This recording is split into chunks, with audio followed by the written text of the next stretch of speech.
Sasa basi tunaona tunadadavua vitu viwili. Huyu amesema ulimi. Kwa ulimi ukienda kwa Samson, ndio maana wamesema kwenye Biblia pale kwenye ulimi wamesema jitahidi kunyamaza hata kama wapumbavu ni wengi wanakutukana. Biblia sema usije ukamjibu mpumbavu asije akaonekana yeye amepata kiki.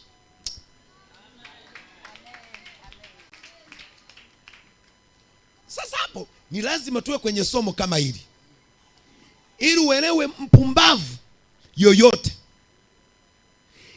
akipa watu ndio anapenda akusemeshe maneno mabaya aliko ili watu wamfurahie. Sasa wewe uliye na ufahamu wa kuona mbali haumjibu. Watu wote watamgeukia yeye, hana akili. Bwana apewe sifa kanisa. Bwana apewe sifa. Kwa tunaanza hilo na kuja hilo kuwa ulimi hauna kosa lolote. Kwa mfano mimi hapa nipo. Nisingekuwepa hapa, nisingeongea maneno ya Biblia. Si ndio? Ningeongea mambo ya huko. Si ndio unaona Lakini kilichonileta hapa nini? Si ni macho. Macho yakanionyesha njia kanisani kwenye madhabahu ya jicho la Mungu. Niende nisikilize Mungu atakachoniambia. Na mimi nikajikuta nimetua, nimeonana na wewe. Macho yakikuona wewe, roho yangu inaanza kusikia cha kuongea kwa sababu ninakuona. Bwana apewe sifa. Haleluya. Hii debate nataka hebu twende. Tumeona macho, si ndio? Mwanangu ametoa mfano.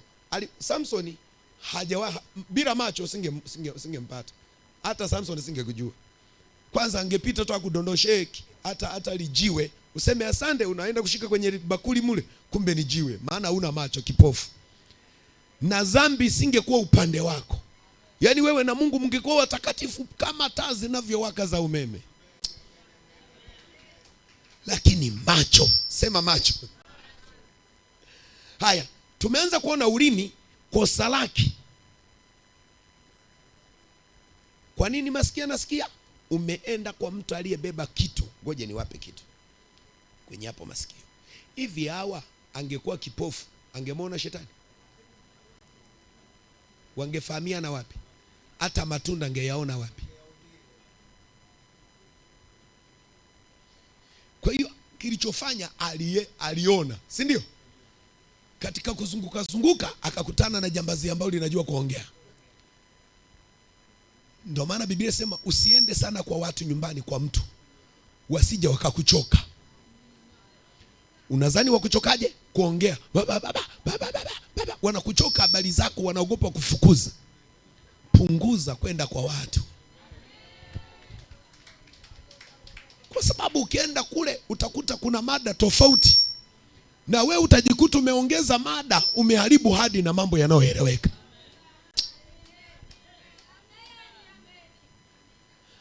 Bwana asifiwe. Masikio. Sema masikio. Ni chombo hatari mno. Na ndio maana kuna wakati unakuta masikio juu yana nguvu. Kuna wakati unakuta watu wewe haupo kule, lakini unasikia masikio peke yake yanaongea. Hujaisikia yanaongea peke yake. Yaani kama kitu kinalia ndani. Mungu aliogopa, alitaka tuwe tunasikia watu wanapoongea hata kama wako da. Akajua hatutaelewana, kutakuwa shabagara.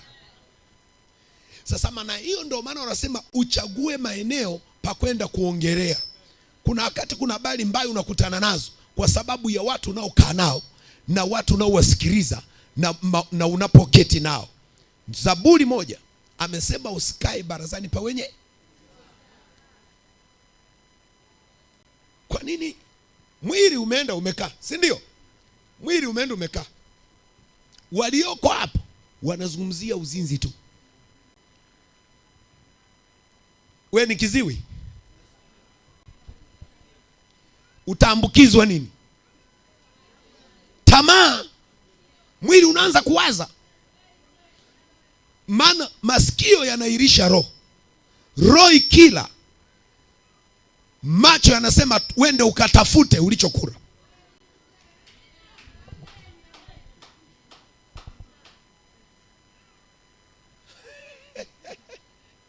Au niwaulize hivi swali, kuna dhambi yoyote wewe ulianzisha duniani hapa kabla hawajaanzisha wengine? Kila dhambi tumeambiwa. Sisi Afrika tuna dhambi ambayo nasema bila mke, bila kuoa bado huna maisha. Tuna dhambi wanasema ukiwa katoto tu wanakukabidhi babu. Yaani katoto kapo hivi kanaanza kusikia kameolewa na babu. Kapo hivi. Sasa katoto kanasikia hivi kuolewa, kanaanza kusikia babu ni mume wako. Babu ni mume wako. Kanaanza kufikiria ina maana mume, kanasikia mama naye anasema mume wangu yuko wapi? Katoto kanalisi hivi akasikia kusema wewe mtoto kambuni ile utakuwa na kambuni kama la babu yako. Hakasikii maneno hayo. Kwa kanaendelea na dhambi ngono tu. Na ndio maana unakuta ili kumchomoa mtu kwenye ngono ni nzito. Walimpa katoto kijana kadogo, wakakakabizi libibi. Makreva hapo bibi ali ambaye hakumjua. Wakasema Kreva, wewe bibi huyu ndo mke wako. Mimi Senge wakalipa Salehe hata simjui. Wewe Salehe. Kwa hiyo unajikuta unajitahidi kuishi kama vijana, unajikuta roho ya uzee na kuvuta.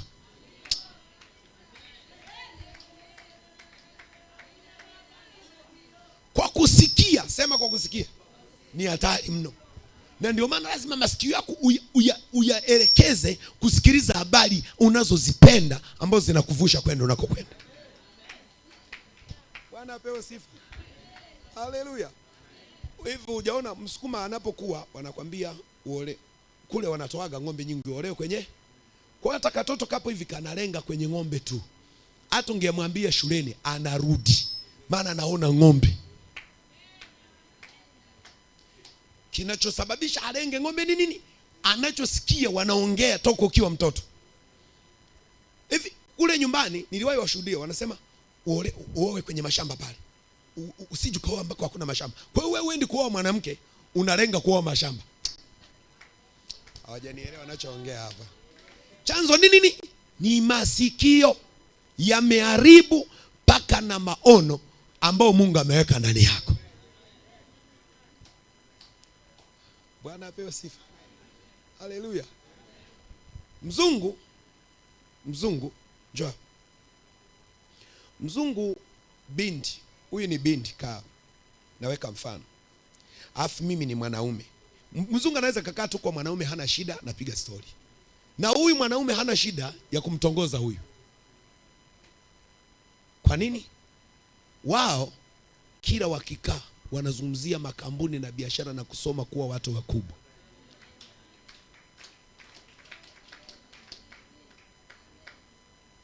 Ndio maana binti wa kizungu anaweza huyu akawa si ni mwanamke, mwanaume anamtaka, atakwambia saizi unamiliki bilioni ngapi, una makampuni mangapi. Anamuuliza huyu mwanaume. Hawatanguli tena kusema wewe unashishi nyuma. Waru na mguu wa bi. Wanatangulia kwanza maono na alipofikia na anachoendesha. Na ndio maana wale watu wanapoanzisha mahusiano hawatetereki kutafuta vyakula, na wala hawachukiani kwa sababu ya vitu. Wanakuwa wanaishi kwa amani, bila wivu, bila ugomvi.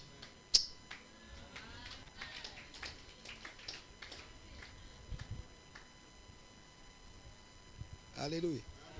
Bwana apewe sifa. Hivyo umeifikiria kwa nini sisi wa Afrika hatuna upendo? Au sisi Tanzania tu tusende Afrika, kwa nini hatuna upendo?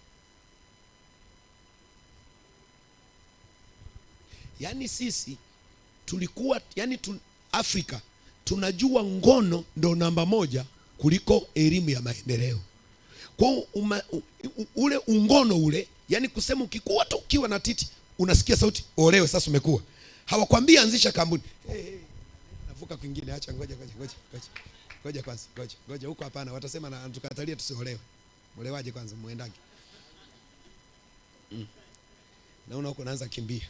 Haya, tumeona tulikuwa tunazungumzia macho, si ndio? Tumekuja kuona chanzo cha kuyapeleka macho nini? Ni masikio.